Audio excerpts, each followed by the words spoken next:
resting in the Om.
Sink deeper into the peace.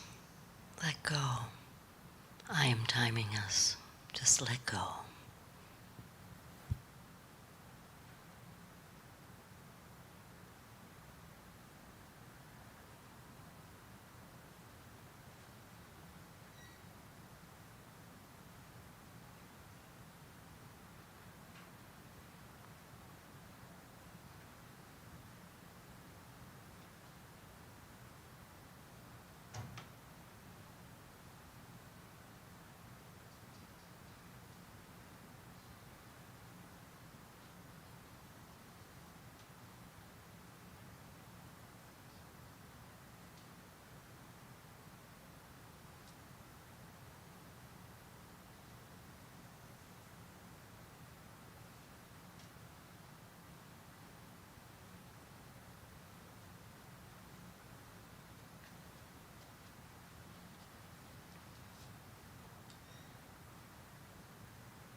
Let us all do a single Om together.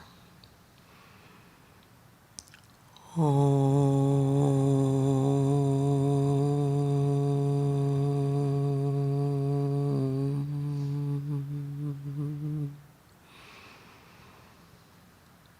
recognizing this eternal voice of life, the Om, the Almighty, the Creator, present in all of its creation. That means each and every one of us. So letting this powerful presence of peace permeate every cell and fiber of our beings, of this very room, that we may be nurtured and nourished by this quiet time.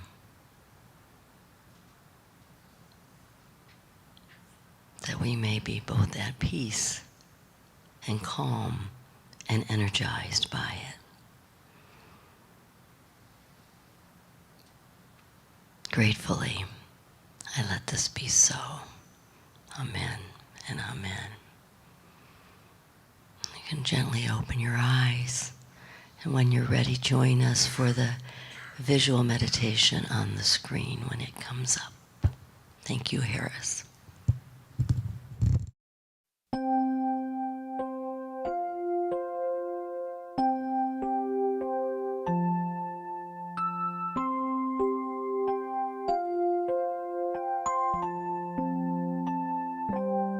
May I be filled with loving kindness. May I be well. May I be peaceful and at ease. And may I be happy. May I be filled with loving kindness. May I be well. May I be peaceful and at ease. And may I be happy. May you be filled with loving kindness. May you be well. May you be peaceful and at ease. And may you be happy. May you be filled with loving kindness. May you be well. May you be peaceful and at ease, and may you be happy. May we be filled with loving kindness. May we be well. May we be peaceful and at ease, and may we be happy. May we be filled with loving kindness. May we be well. May we be peaceful and at ease. And may we be happy. I am filled with loving kindness. I am well. I am peaceful and at ease. And I am happy. I am filled with loving kindness. I am well. I am peaceful and at ease. I am happy. I am filled with loving kindness. I am well. I am peaceful and at ease, and I am happy. I am happy. I am happy.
Well, God morning, Ahiah. God morning. Welcome to live streaming and live service. And Monitor is back because Rev is back, huh? Welcome to God's Party. I'm Reverend Michael, your guide on the side this morning, and so honored to introduce to you our theme for the month of December. It is exploring the life of wholeness. Just a reminder that everything that we see, everything we experience, that it's all God, it's all good. It's a reminder to acceptance, to well-being, to wholeness, and to know that deep within us there is that peace. We are live streaming to you from the heart of the Theater Village in beautiful downtown Pasadena, California, USA. Yes, indeed. And our musical inspiration today is none other than our very own Chris Glik. Oh, I had to look 5 or 6 times. Chris Glik. And he gave us the words to the song, too, so I'm thinking it's going to be sing-along, yeah? Yeah. Okay, all right. It's all good. Chris Glik is a licensed practitioner here. He's our musical director, and we love him. We just love him. He is the man. My brother from another mother. There you go. And the wisdom talk today is, what's your ego story? What's your ego story? If you've been paying attention to the media, the live witness news, social media, you can see plenty of ego story going on around the planet, huh? Is that right? Yes. I had a wonderful call 2.5 hours last night with a friend, with a dear friend, and we were talking about those ego stories that are flying out and how some of them are embedded in us as in intergenerational trauma, right? Like we're reminded of hurt that happened a long time ago, and it's in it. We're carrying it. And it's come up for healing. It's come up for us to heal it. And congratulations, God always wins. We know the divine always wins. So we're just looking at this, bringing it up for healing. You could join us on Monday night for Beloved Community because we're bringing it up. We're talking about, we're having courageous heart-to-heart talks with each other, you know? Because if we could heal it here, we can heal it everywhere. Yes. So with that, why don't we get God's party started? Indeed. Just want to acknowledge Harris, our technical director. Want to acknowledge Sir Frederick in the sound booth, managing the flow of electrons. All of our ushers, our greeters. Elizabeth Hangen for leading us in the congregationals. Yeah? You're gonna help. Okay. It's new for me too. All right. We're going to make it happen. All right, family. Let's get God's party started. So this is just something I want to say. This was because of Ahiah, which inspired me for all these years. There was a thing that Reverend Mike does usually every year on New Year's, and we ask what it is that we want to be, and we talk about letting go of whatever we're letting go of. And I wrote this song back then when I heard him say this one night. Forgot about it, but it's called Thank You. And we love to say thank you. And the song kind of will do it. And I'm very grateful for Elizabeth, who is going to be up on stage helping us do this song. It's very simple, so here we go. I'm going to give you a little melody as an intro. And the melody is always the same. It's the same. It goes like this.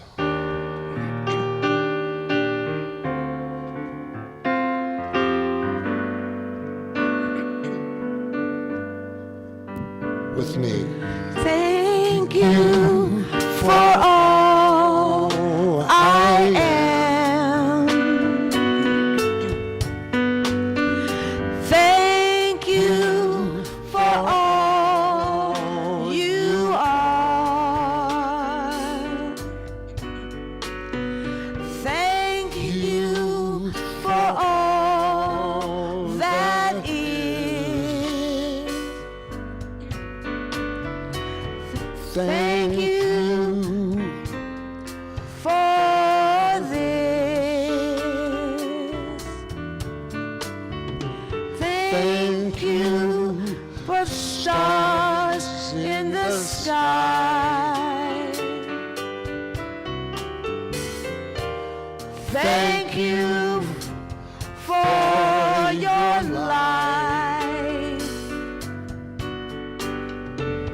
Thank you.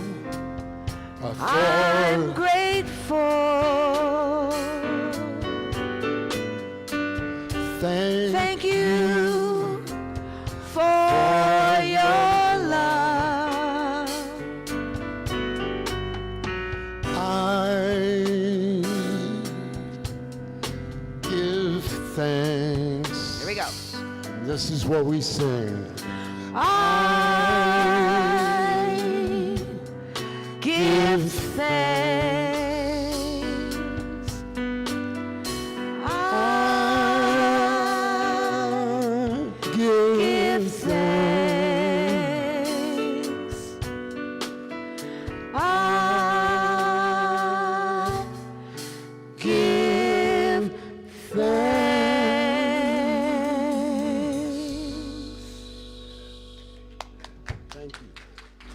Thank you, congregation.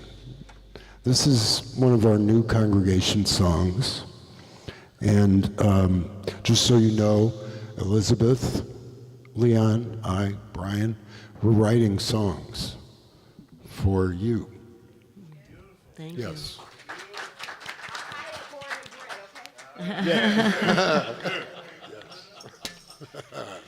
It's so very precious. So let's take a moment and turn within. That creative impulse is everywhere present. As we just witnessed, it is the source of all life, all powerful, all knowing, infinitely wise. It is that magnificent intelligence that causes the leaves to turn color and drop in the fall, that causes the rains to come and nourish the earth, the beauty of the spring, the harvest of the summer. It's all spirit expressing in automatic, spontaneous cycles. And it is present right here in this very room, present right here within and as and through each one of us. Oh, am I grateful for that truth. I'm grateful for all of us for that truth. So I bless this time together this day, that we each are nourished and nurtured, empowered, and that because we are here together today, in person or on the screen, we are beacons of light, citadels of peace, and our community radiates love out into the world, individually and collectively, and it returns to all of us multiplied. I trust this. I know this blesses this service and all that put it together. In gratitude, I simply let it be so. And so it is. Amen and amen. Oh, good morning, my family. So, I forgot my glasses. Let's see if I can do this. Spirit knows how to do this. I'm good. I dwell in the realm of infinite good. I enter into a new state of consciousness, awakening from within. I am transformed right now. I feel light with a spiritual buoyancy. Oh, I like that. I feel light with a spiritual buoyancy, and I know the divine life infuses me mentally, emotionally, and physically. There is no holding back on the part of God. I declare that this is a new beginning, a transformation for betterment in my life and in all of my affairs. I give no power to any thought, belief, or appearance that has a tendency to restrict me. I declare right now that since God is infinite, love is infinite, wisdom is infinite, abundance is infinite, opportunities are infinite. My good, therefore, is infinite. My consciousness rejects any idea that the world of appearances governs me. I heal any consciousness of a belief in lack, realizing that I am a product of love, and intelligence opens new doors for me right now. I'm awakened to the truth of infinite reality and am forever free to dwell in the realm of unlimited good and infinite possibility. Something wonderful is happening in all levels of my beingness. And so it is. Namaste.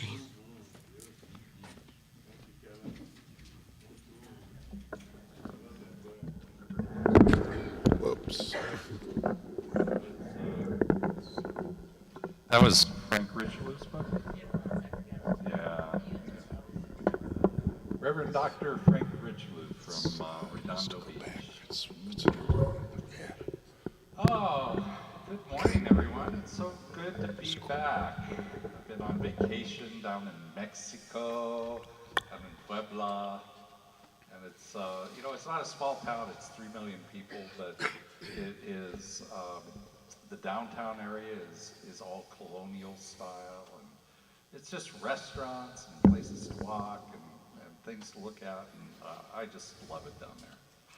So I am back here in Pasadena, California, right in the Playhouse District, right? And we're just going to have some fun today. So I'd like to go ahead and ask everybody to just turn to your neighbor and give them a wave. Give them a nice Ahiah welcome. I'm going to wave to the folks who are online. Thank you so much for tuning in with us today. It's so good to be here with all of you.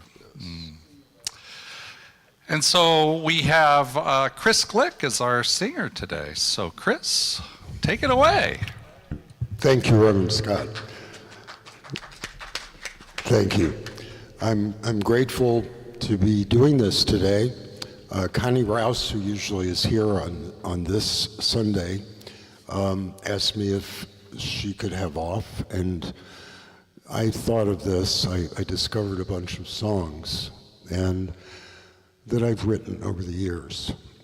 This one I wrote in 2010 after taking classes here at Ahiah on my path to become a music minister, a practitioner here. And this is a song called If I Could See You. I actually wrote it in the 80s as a jazz song. Deborah, my wonderful wife, and I wrote lyrics. So we're going to do this. It's called If I Could See You. What is it? Yeah.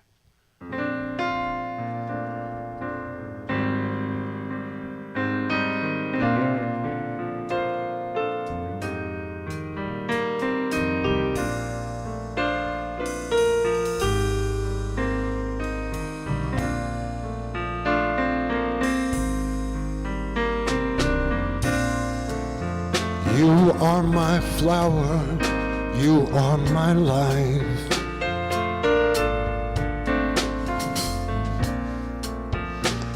When I cry out, you calm my strife.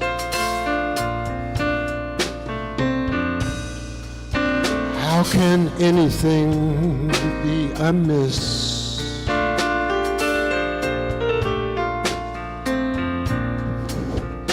What is ecstasy but this?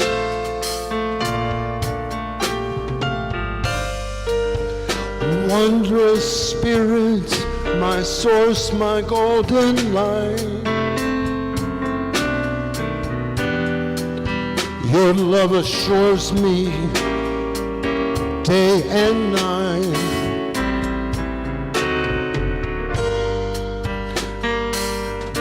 When you touch me, I am healed.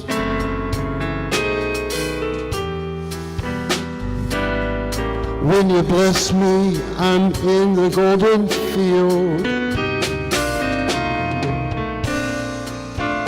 You illuminate me with your brilliant light.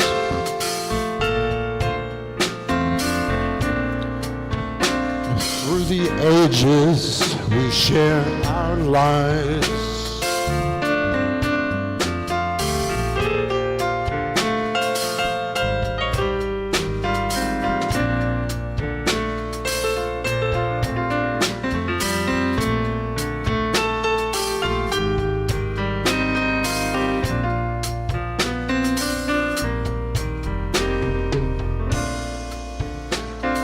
are my path, you are my destiny.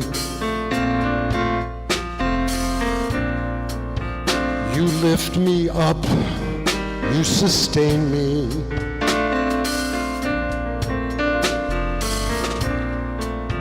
When I feel your presence deep within,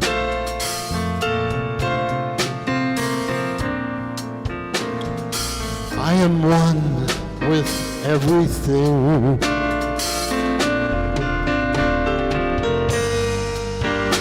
Wondrous Spirit, my source, my golden light.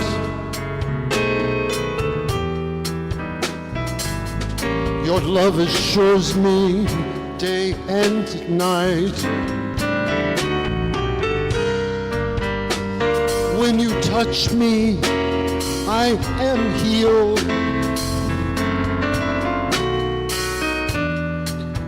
When you bless me, I'm in the golden fields. You illuminate me with your brilliant light.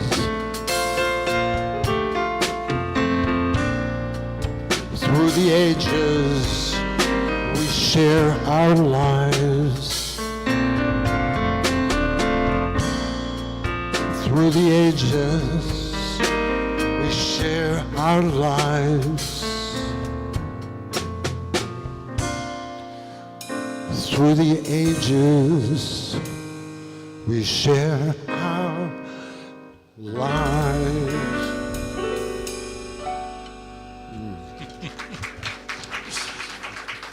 Thank you. Thank you, Chris. That was lovely. Thank you. Through the ages, we share our lives. And we share our lives in community right here, too. And that's what makes it special being here, I think, is being in community, having people that we love and that we know, and that support us in knowing our life as the life that God is. And that brings us to December's theme, doesn't it? It brings us to this theme that is experiencing the life of wholeness. You know, Reverend Mike is our associate minister, and he and I get together once a quarter, and we come up with the themes for each month of that next quarter. So, Rev, we got to get down and do the next month's, right? Yeah. But when we talked about December, you know, December has Christmas in it. It has that day that is associated with Jesus Christ and the Christian faith. And so we wanted to take on and talk about Christ's consciousness this month, this idea of Christ's consciousness. And it's kind of a mysterious thing, because not everybody knows what that means. So I'll try and talk a little bit about that. What does it mean? It means, according to Ernest Holmes anyway, he tells us what it means. He's the founder of our philosophy, and where is my slide from Ernest? Well, don't have it there. So I'll just tell you what it means. It means Christ's consciousness is the realization by the individual of his relationship to the creative spirit and his union with it. And his union with it. And what that means is that we recognize that we are the life that God is. We are the power and the presence that God is. Ernest Holmes says there's a power greater than us in the universe. And there is. That's spirit. It's greater than us, but it's greater than us in the way that a drop of ocean water put on a petri dish is greater, the ocean is greater than that one drop. If you look at that one drop and you analyze that one drop, there is no difference between the drop and the water that's in the ocean. And yet the ocean is bigger, it's vaster, it's grander. And that's true of us too. There is no significant difference between us and spirit, but spirit is greater than us. We are individualized expressions of the divine. Divine. What did I say? define, didn't I? I'm still coming back from vacation. Defining the divine. Anyway, so there is no difference between us and what spirit is, just in scope. And there is no difference between us and any other consciousness. That consciousness that you are, that consciousness that my dog Ganesh at home is, you know, it's all the one same consciousness. All life, everywhere, whether it's on this planet or another planet, doesn't matter. All life is that one consciousness. And so we're all in that one consciousness. We're all that same life. And that, realizing that, knowing that to be truly true, is Christ consciousness. Now, it's a little bit more than just saying the words, right? Spirit and I are one. That's a great affirmation, that's a great statement, but there's so many layers to that. And what we're going to be doing is we're going to be talking about some of those layers over this month. What does that mean? How do we get down from just saying Spirit and I are one to really knowing it? How do we know it at the very core of our beingness? So,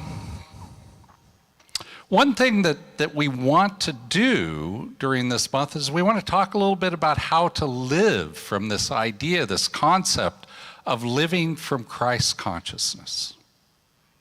How do I do that? What does that look like? Well, one of the things that's really important in that is recognizing the wholeness that is in your life. The wholeness that is in your life and as your life and through your life. Capital W wholeness, right? So what does wholeness mean? Well, I looked it up in the dictionary, and it says this. It says, the state of forming a complete and harmonious whole. That's what wholeness is defined as. Unity is another way of saying that. And so here's the deal about wholeness. If there is wholeness present, nothing that is essential to the whole is missing. Nothing, I'll say that again, nothing that is essential to the whole is missing. Well, we have to strive for that a little bit. And here's why. The reason we have to strive to make sure that nothing that is essential from the whole is missing is because we as human beings have a tendency to push pieces of ourselves away. We have a tendency to, have judgments about ourselves. Anybody in here free of judgments? I don't see any raised hands. I'm certainly not going to raise my hand, right? We're born as judging machines. We are taught to judge. It's part of our DNA. It's part of who we are as these individuals that begin with skin, right? Where our boundary is our skin. That's what we're taught. We're taught to judge, whether I can cross the street or not. I'm expected to judge myself too. Our innermost critic is absolutely our most powerful critic. And so we have a tendency to push things away from us that are part of us, part of that essential wholeness that we are, part and integral parts of ourselves. We push them away. So that may sound a little mysterious. What does that mean? Well, I'll give you an example. From me, from my life. I've learned to strive towards integration. I believe in integrating all those little pieces that I've pushed away. I try and integrate them back in because they are part of the essential wholeness that I am. A part that I push away, for example, is control. When I was younger, when I was in my 20s, was I ever a flaming control freak. I burned bright as a control freak. I was really good at it. And it didn't bother me at all. It didn't bother me that I was a control freak. In fact, I enjoyed it. I thought that this was the way I was supposed to be. This was what I had been born to do, to grab control out of chaos. It was my superpower. Exactly. Kind of silly, isn't it, to say that now? And I can say it now because I don't have a lot of judgment around it anymore. I was who I was because, I grew up in chaos. And this was my way of getting rid of the chaos in my life. It wasn't until I found science of mind and started being aware of what I was doing on a moment-by-moment basis that I started to actually recognize that, oh, geez, I am a control freak, right? Before that, I would never have labeled myself that way. But I started to recognize how that came out in my relationships, how it came out at work, how it came out everywhere. And I started to judge it as bad. At that point, I started to push it away. No, I am not going to be a control freak. How many of you guys have something that you just have said, no, not going to do that anymore. That is not me. I am not going to do that control thing anymore. Yeah, we all do, don't we? Somewhere, something. But what I started to realize as I got into practitioner training was I started to realize that that was a piece of me that I was judging. Right? There's nothing but judgment in those statements. And I started to work with this statement of I forgive myself for judging myself as, just fill in the blank. You got a lot of things to fill that blank in with. And I started to realize this was the important piece for me, that I needed to pull all of these things back in because I needed to integrate them. Because there is a flip side to the coin of everything that you're trying to push away. For me, if I was trying to push away control, I was also trying to push away the thing that gave me my bread and butter at work, the ability to create order out of chaos. I made boatloads of money off of doing that. Boatloads. So I have something, the flip side of this is something I want. What I need to do is integrate those two things, put them together. The first step to integrating them is recognizing that you're pushing them away. So I'm going to ask you guys a question. What part of you are you bulldozing away from yourself? Right? What part of you are you just taking a bulldozer and, pushing it off the edge, the precipice, right? You can think of this as maybe the trash dump, right? Just taking the bulldozer and trying to push it into the trash dump. What part of you have you tried to do that? Rev, Rev Mike's our associate minister, I'm gonna pick on him today. Because this one's a hard question. What do you got? Maybe the part of me that says, just let go, let God, surrender, do nothing. And I tend to push that hard because I feel like I can do something. So Reverend Mike says, for those of you at home who can't hear him, he said that the part of him that thinks that he has to that he can just let God take care of it, he tends to push that away because he thinks he needs to do something, right? Yeah, absolutely. Anybody else have something? This is a harder question. This is something that I really want you guys to think about. Anybody have an example? Well, I got two more. Oh, yes, go ahead.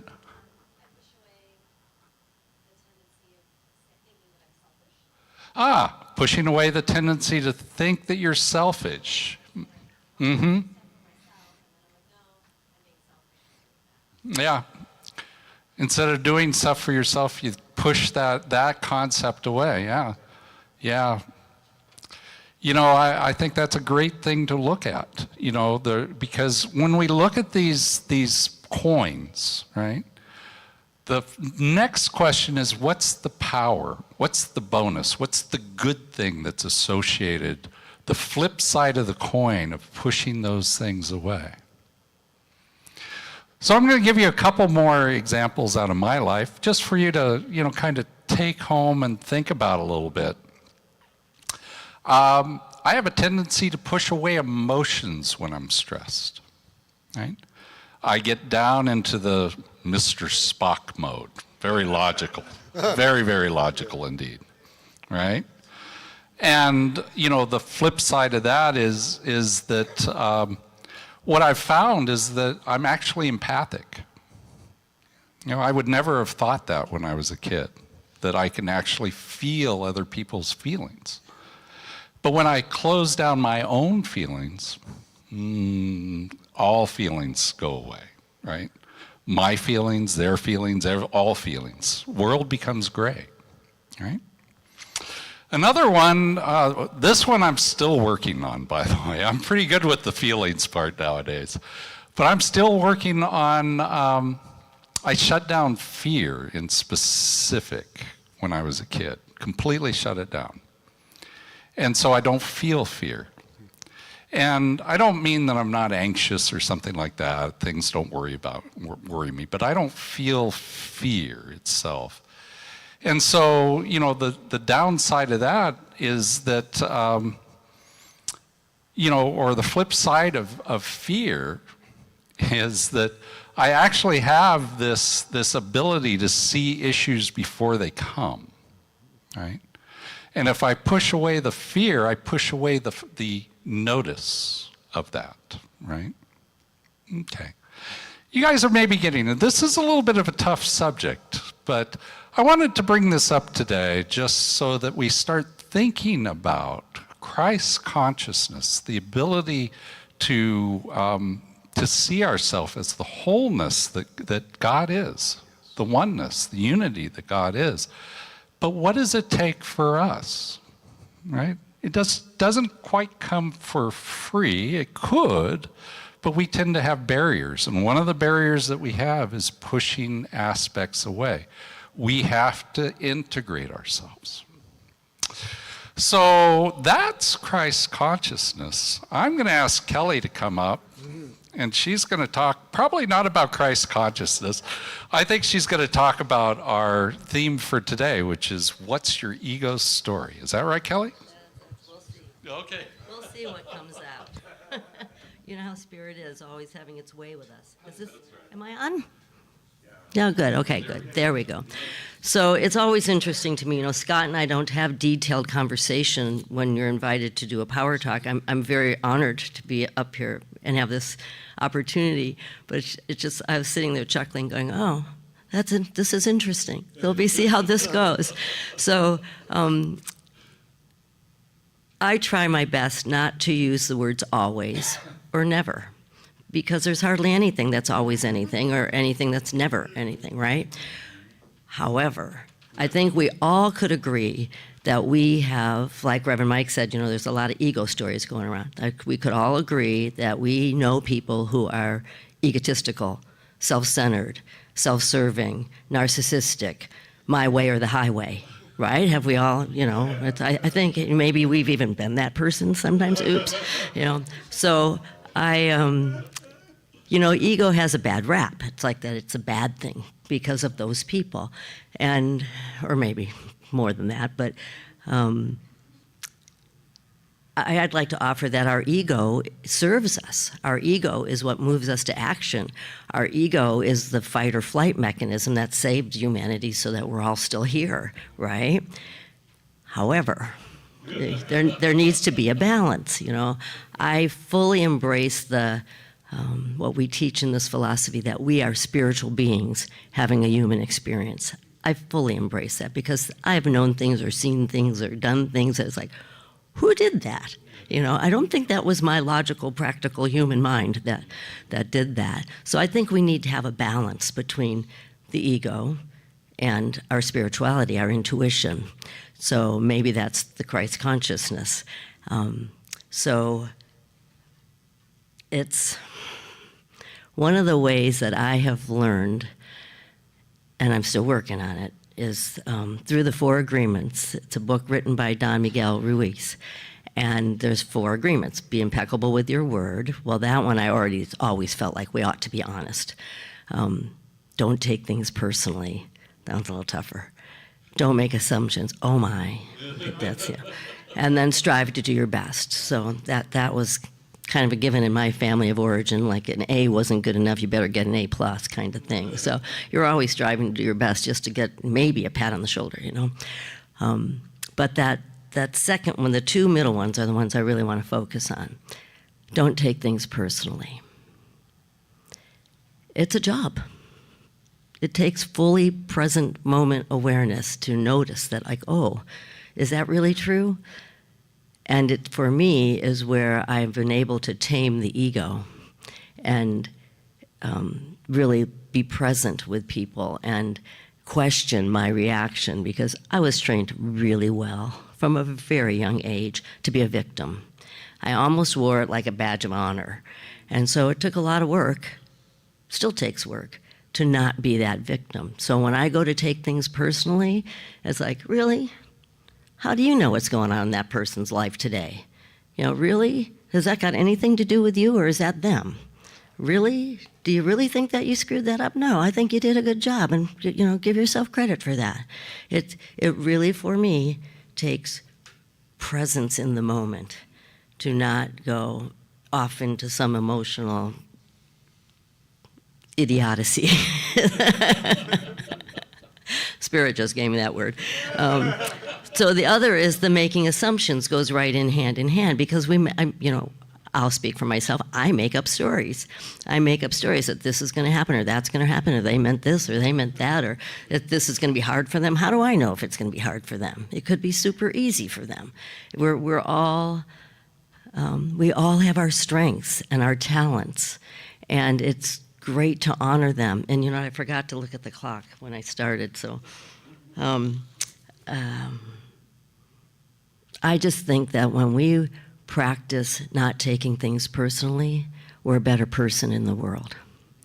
When we practice not making assumptions, and we're human beings, and our mind is meant to work, and so of course we're going to make up stories. So that takes a little effort also, but to have grace and compassion and ask questions and stay in curiosity so we can understand better.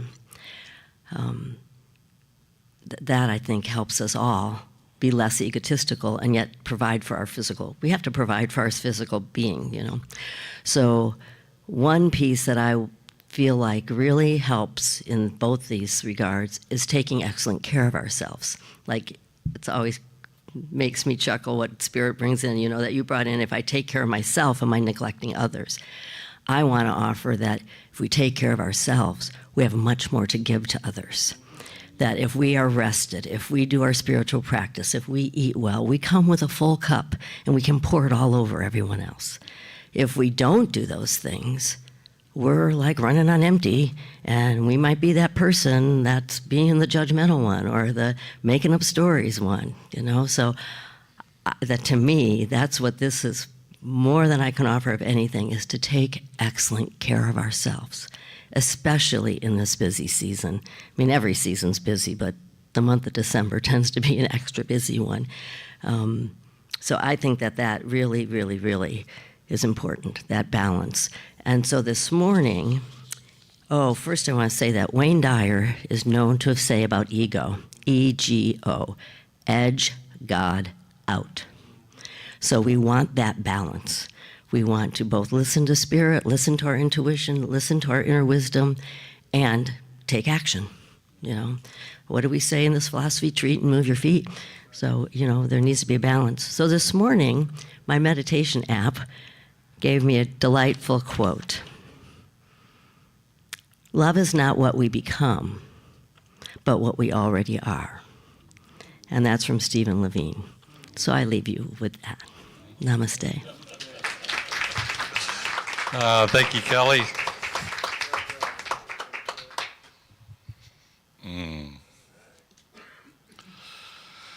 All righty. So this talk title of What's Your Ego's Story? I love that definition for ego, edge God out. Yeah.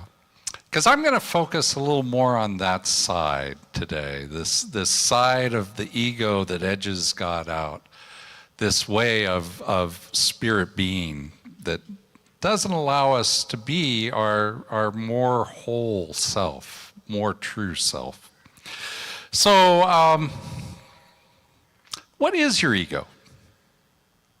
Well, I'll bet you $1 that it's that thing that's jabbering away right now that you're listening to inside your head, right? I'll bet you $1 that it's saying something, right? Oh, what is Reverend Scott saying up there? Oh, what is this ego thing? Oh, I love that edge got out. Oh, yeah, right? It's just this constant litany, a constant, running of arguments and other things that's sitting in the back all the time. And so, Reverend Mike and I both use this phrase, crazy roommate. It's your crazy roommate sitting up there inside with you, right? Now, I'm not sure where Reverend Mike got the concept, but I got it from The Untethered Soul. Michael Singer, okay? He's nodding his head, yeah. Michael Singer calls the ego that, your crazy roommate. Because that crazy roommate, it says all the crazy things, right? It says lots of things. And the funny thing is if you actually pay attention to it for a very long time, for a week, let's say, if you pay attention, if you were to write down all the things that your crazy roommate says, you will notice that there's a pattern, that it's on every side of every subject, right? It will dance over here, and then it'll dance over there. It does whatever dance that is needed to get your attention. Your attention. Who is you, though? Because I will bet if you go out and you canvass Pasadena and you ask if the voice that's inside your head is you, 99% of the people will say, yes, that's me. That's who I am. This litany, this thing that's talking. Well, I'm doing the talking. That's me that's talking. No, that's actually not true. That's your ego talking. Who's doing the listening? You are doing the listening. Your consciousness is the one that is listening to the crazy roommate going on and on and on. Now, I also agree with Kelly, right, that the crazy roommate sometimes says things that are not so crazy. Like, wait, don't walk in front of the bus, right? That's a pretty sound thing. You should listen to that one. But it also says a whole bunch of things that make no actual sense, that are not God-inspired, that are not going to lead you towards the love and the peace and the joy that is your birthright, that is the true life that you are. So what do we do with this crazy roommate? Well, we put it in its place. That's actually what we should do. And when we don't put it in its place, when we don't just allow it to go and do its thing and listen to it when we need to, then we become trapped. Our consciousness actually becomes trapped, and it thinks that it is the ego. And what's the consequence of that? Well, according to Michael Singer, he says, the person who is living totally in the mind is constantly recreating the world through the act of mental justification. Right? Mental justification. You are basically sitting there all the time trying to justify what's going on in the world, what you're doing in the world, what somebody else is doing in the world, how you're supposed to react to what somebody else is doing in the world, right? Mental justification, constant. So, well, you know, one of the things that we need to recognize is that the ego is a wonderful storyteller, isn't it? It tells stories constantly. It has a story about everything. It has a story about your childhood. It has a story about what you're going to have for dinner tonight. It has a story about your husband or your wife and whether they love you or they don't love you or why they love you or don't love you, right? It's got a story for everything. And the reason it has a story for everything is because stories pull us in, don't they? When we listen to a story from a good storyteller, man, we're enthralled. I don't know, am I a good storyteller right now? Hopefully you're getting caught, pulled into this story, right? So our ego, it tells us these stories constantly because your ego wants your attention. That's why. It wants you to listen to it. It wants you to forget that there's anything else but it. It wants you to know that you are the master ego, right? And if it does that, then you get sucked into this. And in that life that you live when you're sucked into your ego, where everything that you are doing in your life is ego-driven, it's a life that is filled with analyzing, scrutinizing, and justifying. Analyzing, scrutinizing, and justifying. And the thing is that the world has been sucked into this to think that that is the way we should live. We should analyze, we should scrutinize, and we should justify everything that we do. I know that because I lived that way for many years. I'm a physicist by training. That was just the way things were. You analyze it, you scrutinize it, you justify what you're going to do about it. So, well, that story, it entangles us. What happens? What can we do? Our kids are going across the back. I enjoy that so much. What do we do when we're caught up in the web?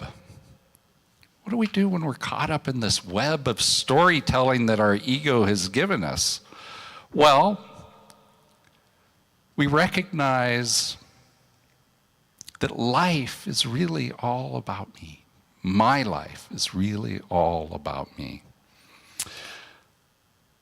And here's what I mean by that.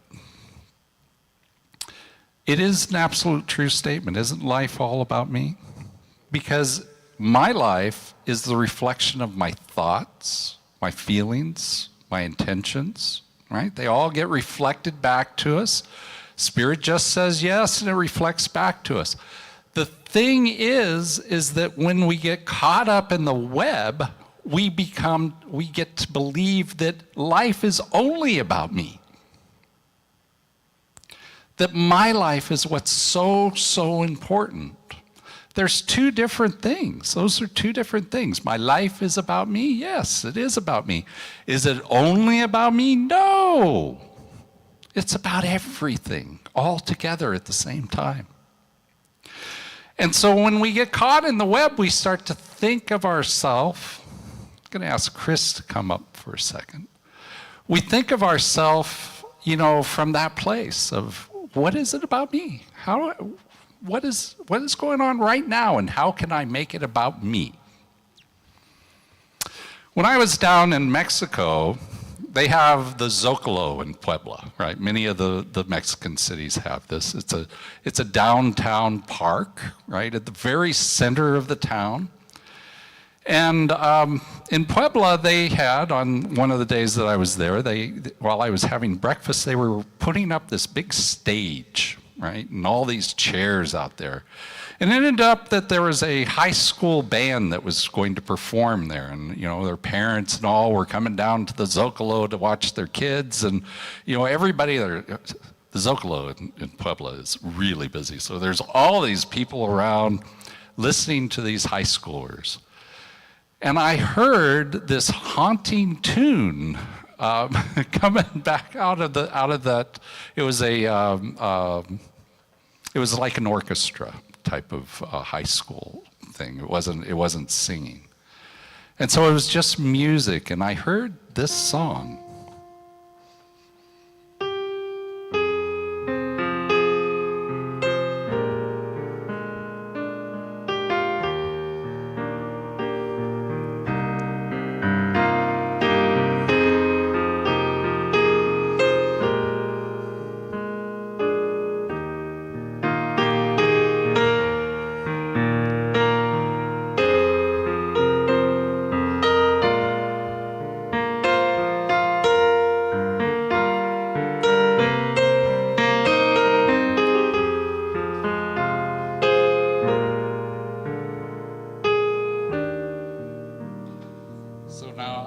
I will give a gold star to anybody who knows what that song is. I know, that's what happened to me. I was sitting there going, I recognize this song, and it took me a long time to figure it out, and I finally figured it out. Oh, yesterday when I was young. And so, I really got stuck on the lyrics of this song. I went and looked them up because I couldn't remember all of them. And then I realized that this was the perfect song for me, anyway, for this topic of what happens when you get stuck in the web of your ego. And it says here, these are the lyrics of the second verse. It says, yesterday when I was young, so many drinking songs were waiting to be sung. So many wayward pleasures lay in store for me, and so much pain my dazzled eyes refused to see. I ran so fast that time and youth at last ran out. I never stopped to think what life was all about. And every conversation I can now recall concerned itself with me and nothing else at all. Thank you, Chris. Thank you. It was beautiful. And that's the life that we live when we're entrapped by the ego, where we think that we are the very center of our own being, that the only thing that counts is us. And I really think that last piece, those last two lines really struck at me, and every conversation I can now recall concerned itself with me and nothing else at all.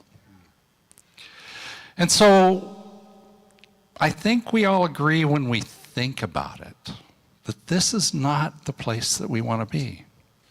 That this is a place where, we are all about ourselves and we're not recognizing the oneness. We're not recognizing the wholeness. We're not recognizing the Christ consciousness that lives within us. We're not coming from that place. We're coming from the place of ego. We're living in the web of ego and everything is about me. So, how do we escape the web? How do we escape that web when we get sucked into this ego mind and we start thinking everything is about me? How do we escape that? Well, I think according to Michael Singer, he has 3 things that he suggests. The first is he says, mindful observation. Well, I have a different word for that I use often. I say the capital A awareness, right? We want to be aware of what we're thinking, what we're feeling, what our beliefs are, how we're interacting with the world. Not judging. Capital A awareness is not about judging that. It's being aware of what we're thinking, what we're feeling, what we're believing. And then, that second one, letting go of control. Yeah, I think that's what got me so stuck for so long in the first half of my life. Was, not letting go of control, being in control of everything. But when we let go of control, we let go of justifying, we let go of the need to understand everything, and we let go of the webs that the ego has laid all around us, right? Because that's what the ego does. It just puts a bunch of webs out there, hoping that you will get stuck in one of them, right? Or all of them, yeah. And so letting go of control is one of the ways to get out of that web. Because when we let go of control, we let go and let God. We let Spirit take over what we're doing and how things are going to be accomplished. We start living, instead of living in the past and the future, we live in the now moment. We allow the now moment to take our life and spin it whichever way Spirit is going to spin it in this moment. It's okay. It is absolutely okay. And then last of all, it's cultivating inner stillness. Our ego yells and yammers and goes and goes and goes. And I'm not sure it's actually possible to truly shut it up. But our consciousness can allow it to yammer over here and we are over here, right? So rather than shutting it up, allow stillness in your mind, in your conscious mind, in the you that is really you, to be, to just be. Allow it to be quiet. Allow it to be in stillness. Allow it to be inspired.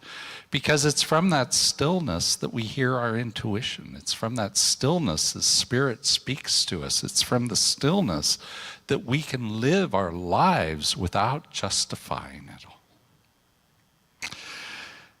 And the last thing I want to add to this list is affirmations. Because affirmations are a great way.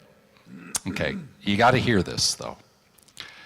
Affirmations, do not use affirmations as some sort of, sword that you're battling the ego with, right? Oh, the ego says this, I'm going to get out my affirmation for love and whack it down, right? No, affirmations, the point of affirmations is not to combat the ego with them.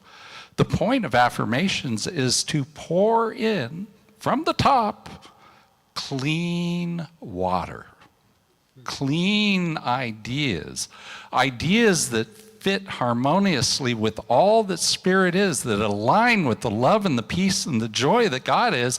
And if you do that enough, if you pour enough of that clean water in, it will eventually take the muddy water of the old beliefs and the old thoughts and clean them out.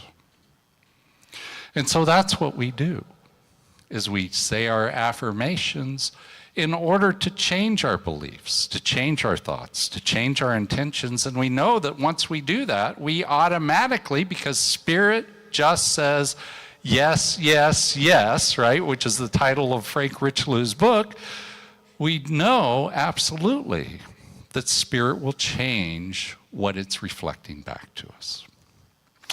So I have an affirmation for you. It's showing on your screen. I'd like us to say it together. I am much more than my ego. Let's say that again. I am much more than my ego. So as you go out into your week this week, what I'd like you to do is think a little bit about that idea of Christ consciousness. What is your path of integration? Meaning, what is it that you've been pushing away with that bulldozer, trying to get it into the trash bin over there? What is it that's out there that you could pull back in and integrate it with something that is actually positive? Okay? And then the ego spins stories like a web. Well, what happens when it does that? Do you get stuck in it? And if you do, it's not a big deal.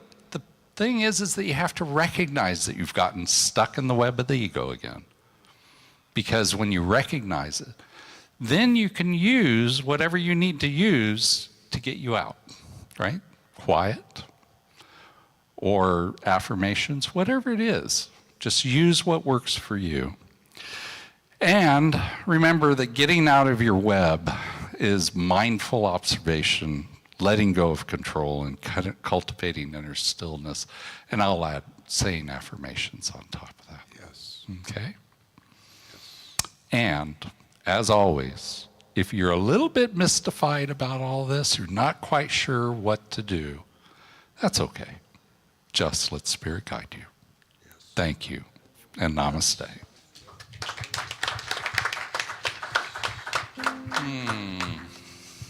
So Chris is going to play a little bit underneath this prayer. I invite you to come along with me as I know, and I know that I know, this life, this power, this presence, that Spirit is love and peace and joy and absolute freedom. That there is nothing that can ever hold us down. There is nothing that can trap us. There is no web that is more powerful than Spirit is, because Spirit is all that there is. As I know that's true of Spirit, I know it to be the truth of myself. I know it to be the truth of you. I know it to be the truth of everyone online. I know it to be the truth of this whole world, all consciousness, that we are all one in the wholeness and the unity that God is, that we are the life and the power and the presence that God is, that that life and that love, it moves through us and as us with ease and with grace. It doesn't have to be forced. Doesn't have to be justified. It doesn't have to be created. We just lean back and lean into the love that God is, knowing that we will be enwrapped and enfolded in all that Spirit is, because that is the absolute truth of who we are. And it's from that place of knowingness that I speak my word as the truth of each and every one of us, that this life immortal, this life that lives itself fully and completely as the entire universe, moves through us and as us with ease and with grace, with all that we need. The givingness that God is complete, it's total, it's everything. And so as we move into this Christmas season, this season of givingness, what I know is that we cannot outgive God. We cannot outgive all the resources that God is. I know absolutely that that love that God is, that it moves through us and as us. It accepts us for who we are, exactly as we are. That we do not have to push any pieces of ourselves away. That there is nothing to be judged about us. There is only things to be integrated. That we take and we accept each and every thing and every aspect of ourselves, because in the wholeness that God is, the entireness that we are divine. We are the life that God is. We are that love, that peace, that joy. And it reflects into our lives in the way that it needs to reflect into our lives, to be us. This individualized expression of the divine, the thing that is whole and complete and absolutely perfect already, without any change. And so for knowing that truth of Spirit, the truth of us, the truth of this Christ consciousness, which is the truth of Jesus, it's the truth of each and every one of us. I accept it, I know it, I give thanks for it. And I release this prayer to the law, knowing that it's already fulfilled in the mind that God is. And I say life and God are good and very good. And together we say, And so it is. So it is. Amen and amen. And so now is the time for our conscious contributions. So if you are here in the pews, there are offering envelopes that you can just put your name on and put your conscious contribution in there. We have Jackie and we have Annette coming up along the sides that you can put your donation into our golden baskets. And if you're online, there are 3 ways to give. You can go to our website, ahiah.com/donate, and you can fill out one of the ways of giving there. You can also text to give by texting the word give to 616-229-2225, and then it'll ask you for all the information. Or you can always mail in a check to the address that's showing up on your screen right now. However you give, what I'd like to do is I'd like to take that gift and pull it to our hearts. So we have that virtual gift here. And let's say this blessing together. This gift I give is God in action. I send it forth with joy, confidence, and ease. I am blessed by the law of giving and receiving as I now share my gift with life. Pressed down, shaken together, and running over. And so it is. Amen and amen. So we have Chris is going to do another song for us. Thank you, Reverend Scott. This song is called Believe, and it's a song that is one of our principles in this teaching. We believe, and we are also able to change our beliefs. So this is the song Believe. I wrote this a while ago.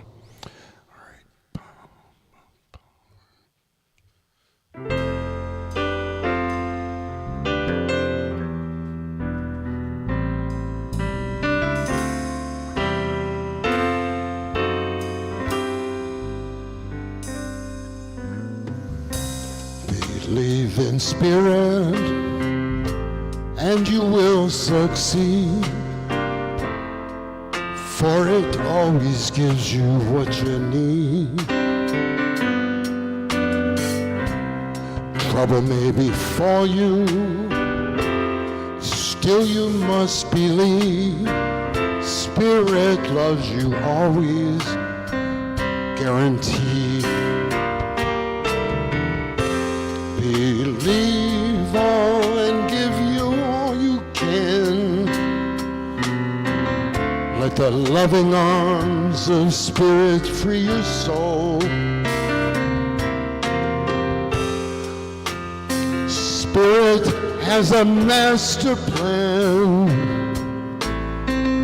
Believe and God will make you whole. Be strong, be courageous, know that you are free. Be at one, it's the only way to be.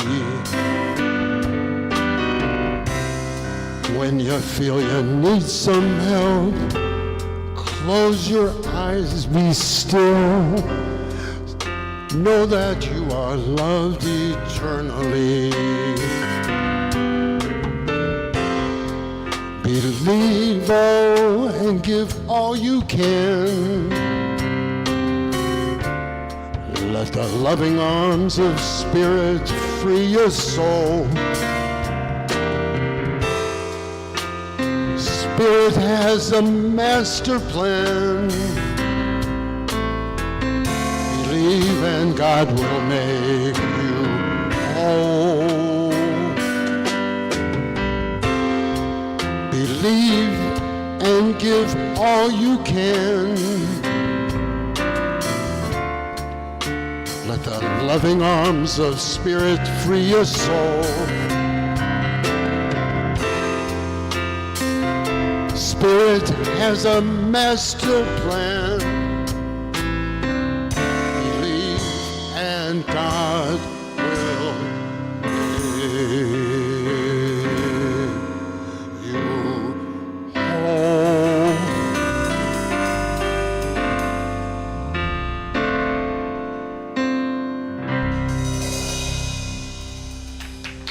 Thank you. All right, another homegrown song.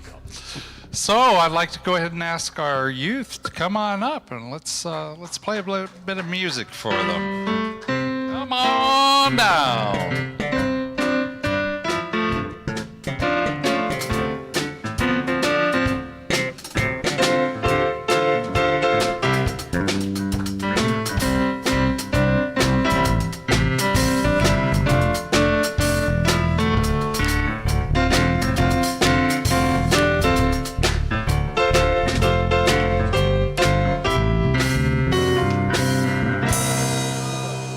Good morning. I think we might outnumber the congregation this morning. First, I just want to thank everybody for the support, the chili, that we made lots of money. Thank you. We almost sold everything out, and it was great. It ran pretty smoothly. So just thank you so much for all of that. And I also want to thank the volunteers, which I don't always remember to do. Miss Susan, who comes every Sunday, which is amazing.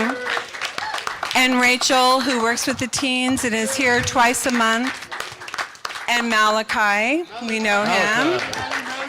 And then we have a new guest volunteer today. His name is Brian, and he is my son. All right. And now Alejandra's going to tell you what we did today. So we made like little stockings for the Christmas tree. We made snowmen and Santas, and we also did we did it with the pom-poms to put on the stockings. Thank you. There's no evidence of that with glue all over. Look, there's glue on your skirt, too. The is looking really beautiful thanks to the efforts of all these lovely Yes. It was a Charlie Brown tree for the last 2 years, and so it's now transformed. So we invite anybody to come by and look at it, and everything is homemade, so. Yeah. Did someone say something? Yeah. Okay, they say it's better to ask forgiveness than permission, so I have not asked if I could do this, but Kelly and I are part of a group called the Town Singers, and we're wonderful, and we are having our Christmas concert next Saturday here in Pasadena at the Methodist Church. You can find us online at thetownsingers.com, and we've been practicing our little hoofies off, so if anybody wants a wonderful Christmas program, it really is. Thank you. You're so welcome. Anyone else want to plug anything? No? Okay. All right. Thank you, everybody. Yes, change for youth. So if you have any change in your pocket and you want to stick it in the bottle, it all goes to help support our teenagers get to our youth camp, which is coming up in January. So we're getting 6 kids going to camp. That's great. All righty, absolutely. So now I have an announcement from Nancy Johnson.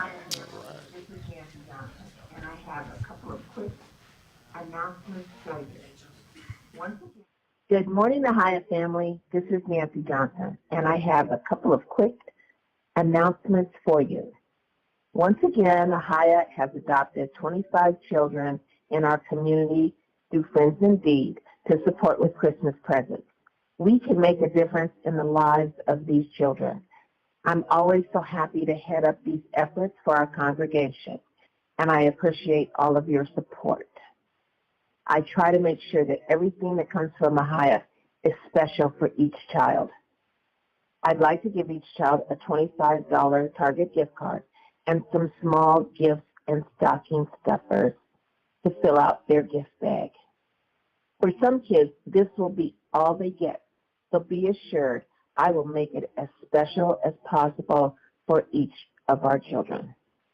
I have to turn in the gifts on Wednesday, December 14th, so I need your cash donations by Monday, December 9th.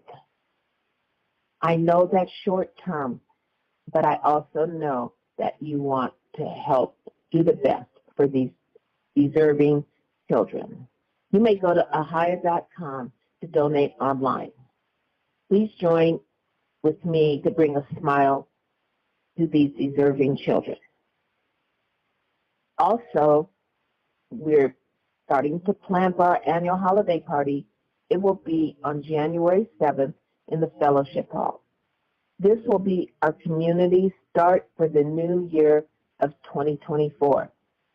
Last week, I mailed all of the 2023 intentions to those who filled them out at last year's party. I hope everyone was successful with their intentions last year and ready to envision the opportunities the new year will bring. Please plan to join us in welcoming 2024 together with our church family and friends. Flyer today, your program today, there is a little QR code that you can use. You can scan that if you want to give here. If you're online, just go to our website. Last I checked, we had $1,100 that had been donated for our kids. So that's wonderful. That is great news. And same for the holiday party. So actually, I don't think I've gotten this on the website, but I'll have it on there this afternoon. So Sky, you want to come up and tell us a little bit? She's doing a workshop.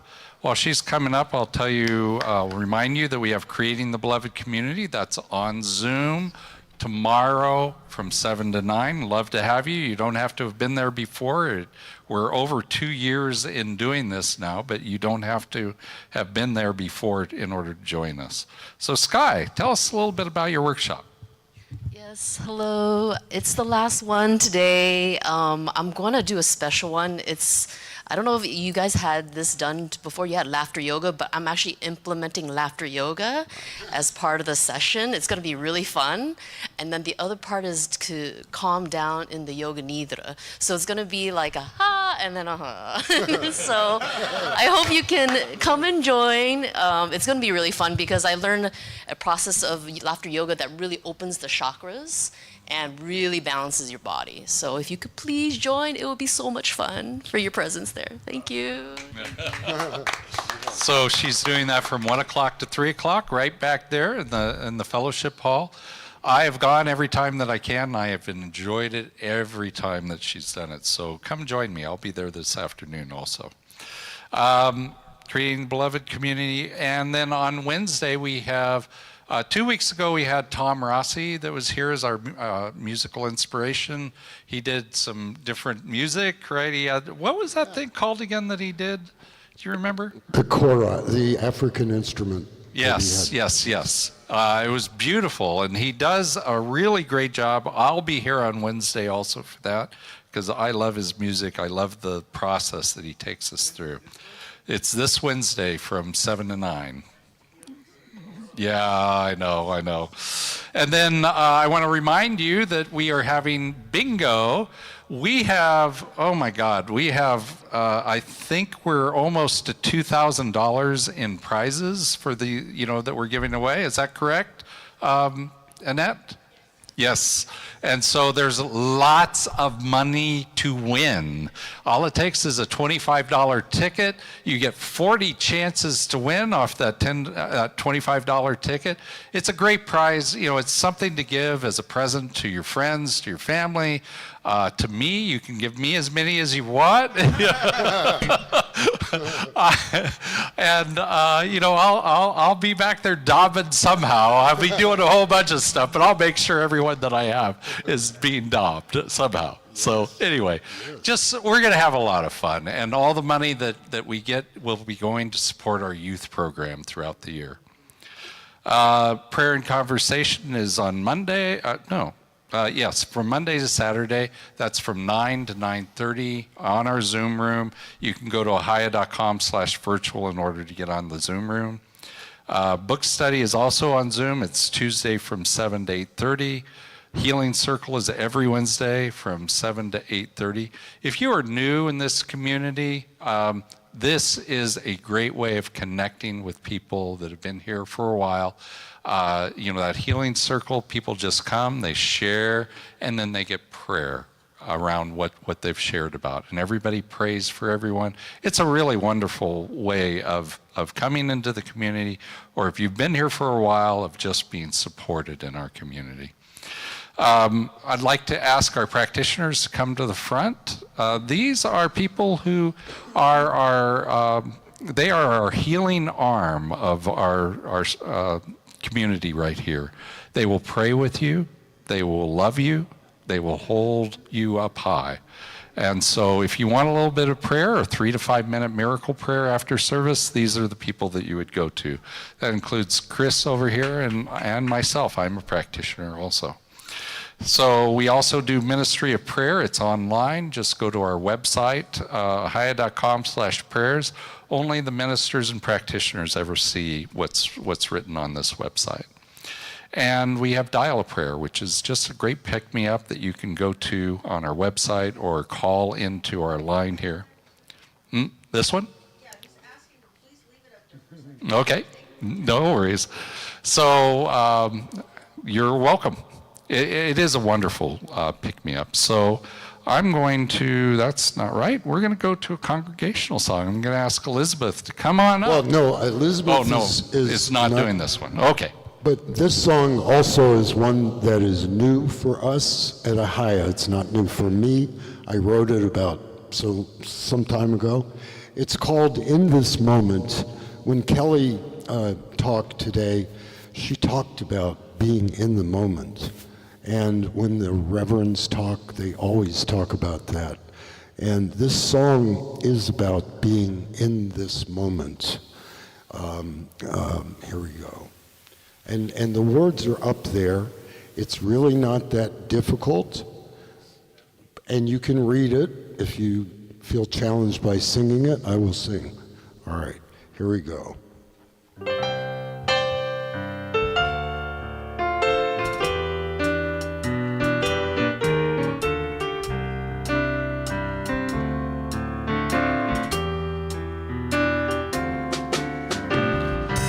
I am one with Spirit. Love is in my heart right now.